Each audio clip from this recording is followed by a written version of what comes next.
नमस्कार दोस्तों, आप सभी का स्वागत है आपके अपने YouTube channel study with Ravi पर। दोस्तों, आज से हम अपनी एक नई क्लास स्टार्ट करने जा रहे हैं, जिसमें दोस्तों हम डेली एक अपना प्रैक्टिस सेट क्या करेंगे, जिसमें दोस्तों जीके जीएस और करंट अफेयर्स के क्वेश्चन शामिल रहेंगे। दोस्तों, ये सभी प्रश्न आपके नए पैटर्न पर आधारित हैं। जिस प्रकार के प्रश्न दोस्तों आजकल यूके ट्रिपल एससी और यूके पीएससी पूछ रहा है, उसी से संबंधित दोस्तों ये सभी क्वेश्चन आपको देखने को मिलेंगे। ठीक है फ्रेंड्स, सभी करंट अफेयर्स के क्वेश्चन आपको इसमें मिलेंगे 2021 से लेकर 2024 तक के। ठीक है, तो दोस्तों जो भी हमारे आने वाले दिनों में एग्ज़ाम्स हैं, उन सभी एग्ज़ाम्स को देखते हुए हमने ये सीरीज स्टार्ट की है। ठीक है दोस्तों, हम उत्तराखंड जीके जीएस का भी प्रैक्टिस सेट कर रहे हैं, और साथ ही साथ दोस्तों हमने उत्तराखंड में कुमाऊनी गढ़वाली लोकोक्ति एवं मुहावरे से संबंधित भी हमने क्लास स्टार्ट की है। साथ ही दोस्तों हम अपने उत्तराखंड करंट अफेयर्स और नेशनल करंट अफेयर्स को भी कवर अप कर रहे हैं। ठीक है, तो दोस्तों आप अपनी अच्छे से तैयारी करने के लिए हमारे चैनल से जुड़ सकते हैं। ठीक है, और मतलब आप अगर रिवीजन करना चाहते हैं तो दोस्तों आप हमारे डेली प्रैक्टिस सेट जरूर लगाइएगा। तो चलिएगा शुरू कर लेते हैं आज की अपनी इस क्लास को, जिसका पहला क्वेश्चन रहेगा, बताना है फ्रेंड्स,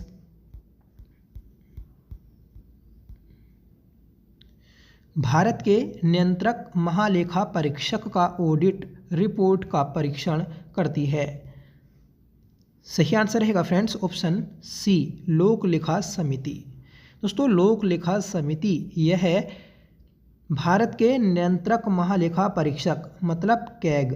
ठीक है, इसकी जो ऑडिट रिपोर्ट होती है उसका परीक्षण करती है। ठीक है, तो याद रखिएगा कि मतलब जो कैग की रिपोर्ट होती है उसकी जांच कौन करती है, तो दोस्तों लोक लेखा समिति करती है, जिसे दोस्तों लघु संसद कहते हैं। और यह सबसे पुरानी संसदीय समिति है, जिसकी पहली बार स्थापना 1921 में की गई थी। जितनी भी दोस्तों संसदीय समिति होती हैं उन सभी का कार्यकाल 1 वर्ष होता है। ठीक है, 1 मई को दोस्तों शुरू होता है और 30 अप्रैल तक दोस्तों इसका कार्यकाल रहता है। ठीक है, तो ये आप याद रखिएगा। ठीक है, लोक लेखा समिति इसे दोस्तों लघु संसद कहते हैं। प्राक्कलन समिति की जुड़वा बहन भी इसी बोलते हैं, और इसमें दोस्तों 22 सदस्य होते हैं। ठीक है, 15 सदस्य लोकसभा से और 7 सदस्य दोस्तों राज्यसभा से। और जो राज्यसभा से 7 सदस्य होते हैं तो यह दोस्तों नाम मात्र के सदस्य होते हैं, जिन्हें सह सदस्य के रूप में जाना जाता है। ठीक है दोस्तों, कैग की बात कर लें तो कैग का उल्लेख दोस्तों 148 अनुच्छेद में किया गया है। ठीक है, वर्तमान में दोस्तों भारत के नए कैग बने हैं, जिनका नाम है संजय मूर्ति। ठीक है, तो ये भी आप याद रखिएगा, मोस्ट इम्पोर्टेंट है। दोस्तों हाल ही में भारत में कुछ नई नियुक्तियां हुई हैं, जैसे नए सुप्रीम कोर्ट के न्यायाधीश बने हैं। ठीक है, तो नए न्यायाधीश कौन बने, तो आपको याद रखना है संजीव खन्ना। ठीक है, और हाल ही में दोस्तों आरबीआई के गवर्नर भी बने हैं, तो आपको याद रखना है संजय मल्होत्रा। और कैग अभी आपको बताया कि संजय मूर्ति। ठीक है, तो ये तीनों आप याद रखिएगा, मोस्ट इम्पोर्टेंट है। अगला क्वेश्चन है कि भारत में किस धार्मिक समूह का सर्वाधिक भाग नगरीय है, तो सही आंसर रहेगा ऑप्शन ए, जैन। ठीक है, तो जैन जो धर्म है दोस्तों, इसका भाग जो है तो वह है सर्वाधिक नगरीय है। ठीक है, और यही दोस्तों सर्वाधिक पढ़े लिखे लोग भी हैं। ठीक है, अगला क्वेश्चन है, प्रसिद्ध रूर कोयला क्षेत्र निम्नलिखित में से किस देश में स्थित है। सही आंसर रहेगा फ्रेंड्स ऑप्शन बी, जर्मनी। दोस्तों जर्मनी में स्थित है प्रसिद्ध रूर क्षेत्र। ठीक है, तो याद रखिएगा दोस्तों, अगर आपसे पूछ ले जाए कि भारत का रूर किसे कहते हैं, तो आपको बताना है छोटा नागपुर का पठार। ठीक है, छोटा नागपुर का पठार यह है दोस्तों आपका झारखंड, छत्तीसगढ़, पश्चिम बंगाल आदि राज्यों में फैला है, जो कि खनिज की दृष्टि से अति संपन्न क्षेत्र है। ठीक है, चौथा क्वेश्चन रहेगा कि प्रधानमंत्री नरेंद्र मोदी द्वारा बजट में किस वित्तीय वर्ष के दौरान जल जीवन मिशन की शुरुआत की। सही आंसर रहेगा ऑप्शन ए, 2019-20। जो दोस्तों 2019-20 का वित्तीय वर्ष था, इस वर्ष के दौरान जल जीवन मिशन की शुरुआत की थी नरेंद्र मोदी ने। ठीक है, तो याद रखिएगा 5वां प्रश्न है कि निम्नलिखित में से किस स्तूप में आर्यक स्तंभ वाले मंच की विशेषताएं मिलती हैं। तो ये है दोस्तों आपका अमरावती। ठीक है, जो अमरावती स्तूप है, ठीक है, तो ये दोस्तों आर्यक स्तंभ वाले मंच की विशेषताएं वाला स्तंभ है। ठीक है, ये दोस्तों सफ़ेद पत्थर से बना स्तंभ लेख है, ये भी आप याद रखिएगा, महत्वपूर्ण है। ठीक है, सीधा क्वेश्चन बन जाता है कि अशोक का वह शिलालेख जो सफ़ेद पत्थर से बना है। ठीक है, तो वह है आपका अमरावती। अगला क्वेश्चन है कि निम्नलिखित में से कौन सा एक सही सुमेलित है। देखिए, पहला जो ऑप्शन है हमारा असम, तो असम में दोस्तों कॉफ़ी नहीं, ठीक है, यहाँ पर चाय सर्वाधिक होती है। उत्तर प्रदेश, तो उत्तर प्रदेश में दोस्तों सर्वाधिक गन्ना होता है, गेहूं होता है, यह आप याद रखिएगा। केरल की बात कर लें तो केरल में दोस्तों सर्वाधिक रबड़ होती है, तो ये दोस्तों हमारा सही आंसर हो जाएगा। गुजरात, तो गुजरात में दोस्तों सर्वाधिक चाय नहीं होती है। ठीक है, तो ये आपको याद रखना है।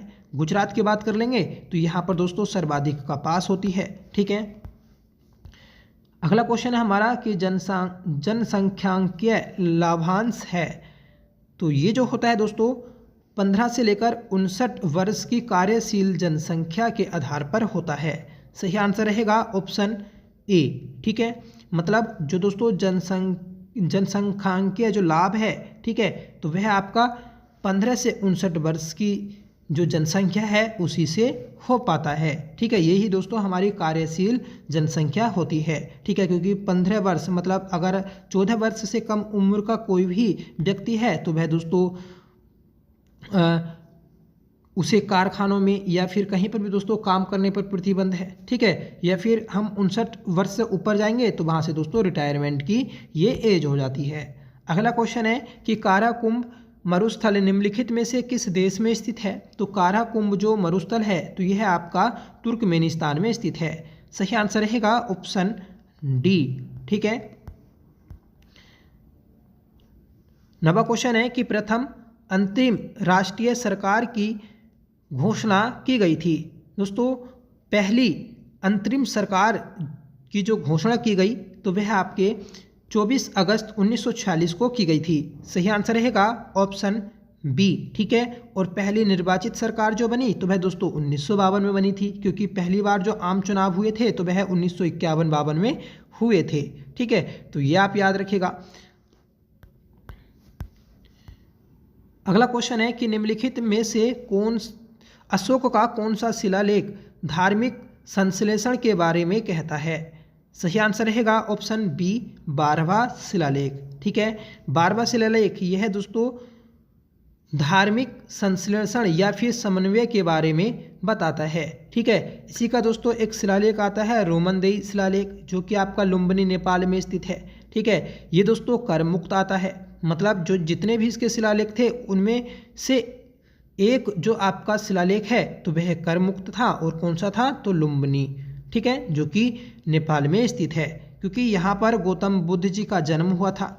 और ये दोस्तों जब कलिंग युद्ध होता है, कलिंग युद्ध के बाद में बौद्ध धर्म को अपना लेता है, इसी कारण दोस्तों उस क्षेत्र को कर मुक्त कर देता है। ठीक है, अगला क्वेश्चन है कि किस उत्पाद को इको मार्क दिया जाता है। दोस्तों ये दिया जाता है आपका पर्यावरण से जो मित्रत्व वाले पदार्थ होते हैं। सही आंसर रहेगा ऑप्शन सी, मतलब ऐसे पदार्थ या ऐसी वस्तुएं जो दोस्तों हमारे पर्यावरण को नुकसान नहीं पहुंचाती हैं तो उन्हीं को दोस्तों इको मार्क दिया जाता है। ठीक है, नेक्स्ट क्वेश्चन है कि निम्नलिखित में से कौन सा सतत विकास लक्ष्य SDG सस्टेनेबल डेवलपमेंट गोल हेतु 2030 तक प्राप्त करने का लक्ष्य नहीं है। सही आंसर रहेगा फ्रेंड्स ऑप्शन डी अंतरिक्ष अनुसंधान। ठीक है, जो दोस्तों अंतरिक्ष अनुसंधान है तो यह है आपका सतत विकास लक्ष्य में शामिल नहीं है। ठीक है, शून्य भूख, गुणवत्ता परक शिक्षा, लैंगिक समानता, ये तीनों दोस्तों शामिल हैं। शून्य भूख मतलब जो भूखमरी होती है दोस्तों उसे शून्य करना होगा 2030 तक। ठीक है, गुणवत्ता परक शिक्षा मतलब एक अच्छी शिक्षा होनी चाहिए, तो वह भी दोस्तों इसमें शामिल है। और लैंगिक समानता, लैंगिक समानता मतलब कि जो दोस्तों जैसे स्त्री और पुरुष का जो लिंगानुपात है तो वह दोस्तों बहुत अंतर वाला है, तो उसे दोस्तों समान करना है। तो इन सभी को दोस्तों 2030 तक पूरा करना होगा। अगला क्वेश्चन है हमारा कि सत्यशोधक समाज के संस्थापक कौन थे जिनका प्राथमिक जोर सत्य की खोज पर था। दोस्तों सत्यशोधक समाज के जो संस्थापक थे तो वह आपके ज्योतिबा फुले थे, और ज्योतिबा फुले की एक पुस्तक आती है गुलामगिरी, ठीक है, जो कि दोस्तों ब्राह्मणवाद पर आधारित है। ठीक है, तो इन्होंने दोस्तों सत्य पर जोर दिया था। ठीक है, अगला क्वेश्चन है कि निम्नलिखित में से कौन सा वृक्ष पर्यावरण के लिए खतरा है। तो चार ऑप्शन है, केला, यूकेलिप्टिस, बबूल या नेग। तो दोस्तों सही आंसर रहेगा ऑप्शन बी, यूकेलिप्टिस। ठीक है, लिप्टिल, ठीक है, लिप्टिस होना चाहिए था, यूकेलिप्टिस। ठीक है, तो यूकेलिप्टिस जो पेड़ होता है दोस्तों यह आपका पर्यावरण को सर्वाधिक खतरा देता है, क्योंकि दोस्तों इसमें जो होती है पानी की मात्रा बहुत होती है, और यह दोस्तों ज़मीन से पानी को बहुत ज़्यादा सोख लेता है। आपने देखा होगा जहाँ पर ये पेड़ लगे होते हैं तो उसके नीचे की दूर तक की जगह दोस्तों क्या हो जाती है, सूख के चटक जाती है। ठीक है, तो इसलिए यह दोस्तों पर्यावरण के लिए हानिकारक है। अगर दोस्तों ये जो वृक्ष लगाना चाहिए तो ये आपको दलदली या जहाँ पर नदी तालाब होते हैं तो उनके किनारे लगाना चाहिए। ठीक है, तो ये आप याद रखिएगा। अगला क्वेश्चन है कि किस संविधान संशोधन के द्वारा दिल्ली को राष्ट्रीय राजधानी क्षेत्र बनाया गया। तो ये बनाया गया था दोस्तों 69वां संविधान संशोधन के द्वारा। ठीक है, सही आंसर रहेगा ऑप्शन ए। और यह किस वर्ष हुआ था, तो यह दोस्तों 1991 में हुआ था। तो ये आप याद रखिएगा, मोस्ट इम्पोर्टेंट है। ठीक है, जो आपका एनसीआर आता है तो वही दोस्तों ये बना था। ठीक है, मतलब दिल्ली जो हमारी राजधानी है दोस्तों दिल्ली, तो इस दिल्ली को दोस्तों सुरक्षा देने के लिए एनसीआर को बनाया गया था। ठीक है, राष्ट्रीय राजधानी क्षेत्र। ठीक है, तो ये आप याद रखिएगा। इसमें दोस्तों आपका हरियाणा, राजस्थान, यूपी, ठीक है, और दिल्ली, इन चारों के जिले शामिल होते हैं। ठीक है, अगला क्वेश्चन है कि भारत में सर्वाधिक ज्वारीय शक्ति उत्पादक तटीय क्षेत्र निम्नलिखित में से कौन सा है। तो दोस्तों सर्वाधिक ज्वारीय ऊर्जा उत्पादन करने वाला जो तटीय क्षेत्र है तो वह आपका खंबात की खाड़ी है। सही आंसर रहेगा ऑप्शन सी। यह दोस्तों गुजरात में स्थित है। आप ये भी जानते होंगे कि ज्वारीय बंदरगाह कौन सा है, तो आपको बताना है कांडला। ठीक है, जो कांडला बंदरगाह है तो वह दोस्तों आपका ज्वारीय बंदरगाह है। ठीक है, तो वह भी खंबात की खाड़ी गुजरात में स्थित है। अगला क्वेश्चन है कि सिंधु घाटी की सभ्यता के किस पुरास्थल से नाच के चित्र या मॉडल प्राप्त हुए हैं। तो ये प्राप्त हुए हैं दोस्तों मोहनजोदड़ो से। ठीक है, आप जानते होंगे कि डांसिंग गर्ल या फिर जो नटराज की मूर्ति है या फिर एक दोस्तों नृत्य करती जो महिला की मूर्ति प्राप्त हुई थी तो वह आपके मोहनजोदड़ो से प्राप्त हुई थी। मोहनजोदड़ो, ठीक है, ये दोस्तों सबसे ज़्यादा प्रसिद्ध स्थल था और इसकी खोज 1922 में की गई थी। इसके आप कमेंट करके बताइएगा कि मोहनजोदड़ो की खोज किसके द्वारा की गई थी। ठीक है, यहाँ से दोस्तों बृहत स्नानागार, ठीक है, बृहत दोस्तों अन्नगार मिला था, ये भी आप याद रखिएगा। यह दोस्तों वर्तमान में पाकिस्तान में स्थित है। ठीक है, और जो मोहनजोदड़ो है इसका शाब्दिक अर्थ क्या है, इसका शाब्दिक अर्थ है दोस्तों मृतकों का टीला। ठीक है, मतलब ये दोस्तों एक तरह से कब्रिस्तान है। अगला क्वेश्चन है दुधवा राष्ट्रीय उद्यान उत्तर प्रदेश के निम्नलिखित में से किस जनपद में अवस्थित है। तो सही आंसर रहेगा ऑप्शन बी, लखीमपुर खीरी। ठीक है, तो लखीमपुर खीरी में दोस्तों दुधवा राष्ट्रीय उद्यान स्थित है।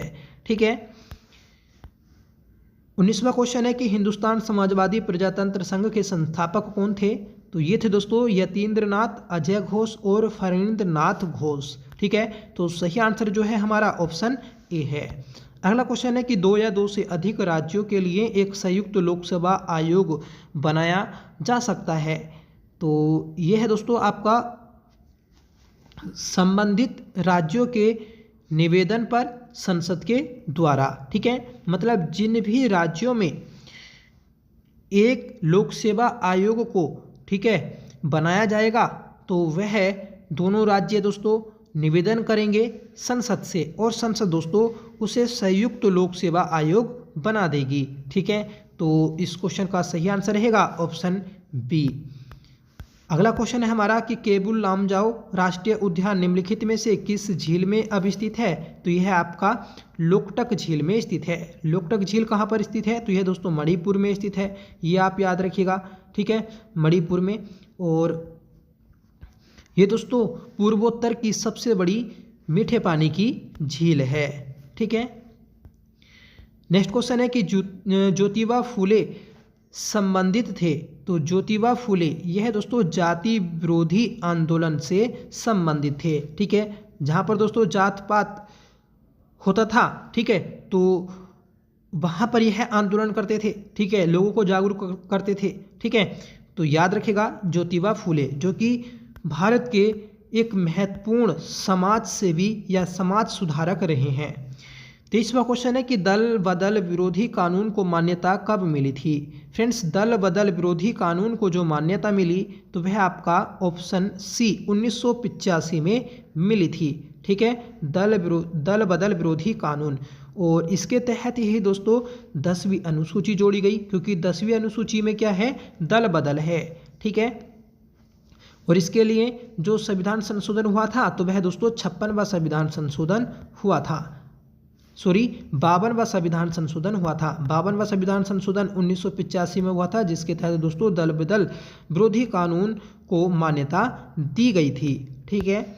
अगला क्वेश्चन है कि लॉर्ड विलियम बेंटिंक किस एक्ट के तहत भारत के प्रथम गवर्नर जनरल बनाए गए? तो सबसे पहले आप याद रखिएगा कि भारत के पहले गवर्नर जनरल कौन थे? तो वह थे दोस्तों लॉर्ड विलियम बेंटिंक, ठीक है। और ये जो पहले गवर्नर जनरल बने थे तो यह आपका 1833 का चार्टर एक्ट जो था उसके तहत बने थे, ठीक है। अगला क्वेश्चन है कि संविधान में प्राथमिक शिक्षा मातृभाषा में दी जाए का वर्णन किस अनुच्छेद में है? दोस्तों, संविधान में प्राथमिक शिक्षा जो मातृभाषा में दी जाएगी ये वर्णन किया गया है अनुच्छेद 350 के ए में। सही आंसर रहेगा ऑप्शन बी, ठीक है। तो याद रखिएगा, मोस्ट इंपोर्टेंट है।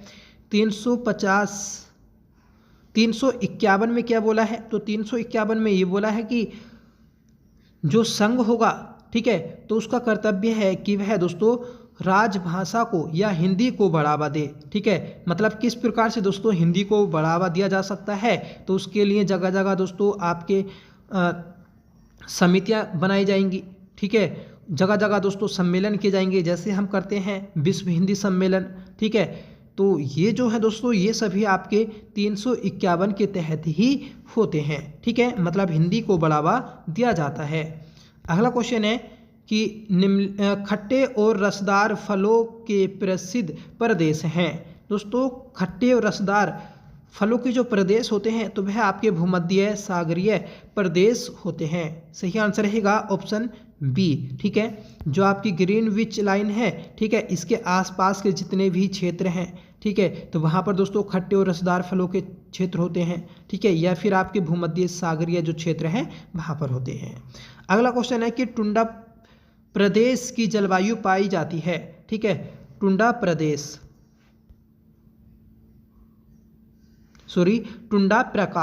प्रकार की जो जलवायु पाई जाती है तो वह आपके ऑप्शन ए यूरोप महाद्वीप में पाई जाती है। सही आंसर रहेगा ऑप्शन ए। अगला क्वेश्चन है हमारा, भारत में सर्वाधिक दूरी तय करने वाली रेलगाड़ी है। तो दोस्तों, भारत में सर्वाधिक लंबी दूरी तय करने वाली जो रेलगाड़ी है तो वह आपकी ऑप्शन बी विवेक एक्सप्रेस है, ठीक है। तो याद रखिएगा, ये दोस्तों डिब्रूगढ़ से कन्याकुमारी तक जाती है। डिब्रूगढ़ ये दोस्तों आपका ब्रह्मपुत्र नदी के तट पर असम राज्य में स्थित है। अगला क्वेश्चन है फ्रेंड्स, सर्वाधिक भूकंप आते हैं। दोस्तों, सर्वाधिक जो भूकंप आते हैं तो वह आपके प्रशांत महासागर में आते हैं। सही आंसर रहेगा ऑप्शन सी, ठीक है। और आपसे पूछ लिया जाए कि सर्वाधिक ज्वालामुखी भी कहाँ पर स्थित है, किस महासागर में, तो आपको बताना है प्रशांत महासागर में। इसे दोस्तों रिंग ऑफ फायर के नाम से भी जाना जाता है, ठीक है, अग्नि विलय क्षेत्र के नाम से जाना जाता है, ठीक है। नेक्स्ट क्वेश्चन है कि ऊष्मगतिकीय रूप से करवाने का सबसे स्थित रूप कौन सा है? मतलब थर्मोडायनोमिकली, ठीक है, जो किया जाता है तो वह दोस्तों ग्रेफाइट में किया जाता है।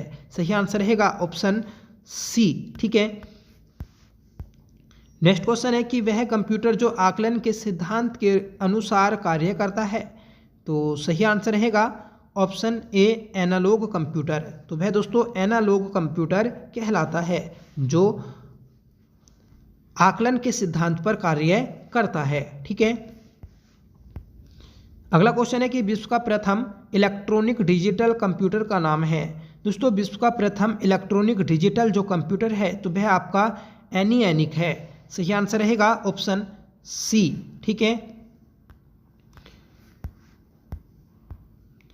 अगला प्रश्न है कि निम्न में से कौन सी योजना उत्तराखंड में सबसे पहले लागू की गई।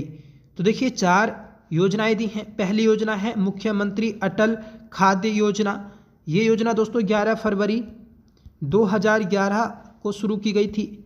ठीक है, फिर आती है दोस्तों मुख्यमंत्री जननी सुरक्षा योजना। तो यह अप्रैल 2005 में शुरू की गई थी। ठीक है, मुख्यमंत्री नंदा गौरा योजना। तो यह दोस्तों 2 जून 2017 को शुरू की गई थी। ठीक है, मुख्यमंत्री वात्सल्य योजना। तो यह दोस्तों 2020 में शुरू की गई थी। ठीक है, तो ये जो 4 योजना है याद रखिएगा। अब देखिए इसमें सबसे पुरानी जो योजना है तो वह है मुख्यमंत्री जननी सुरक्षा योजना। ठीक है, ये दोस्तों जो गर्भवती महिला होती है उससे संबंधित है। ठीक है, उसके लिए दोस्तों जच्चा बच्चा को सुरक्षित रखने के लिए 6,000 रुपये की राशि दी जाती है इस योजना के तहत। ठीक है,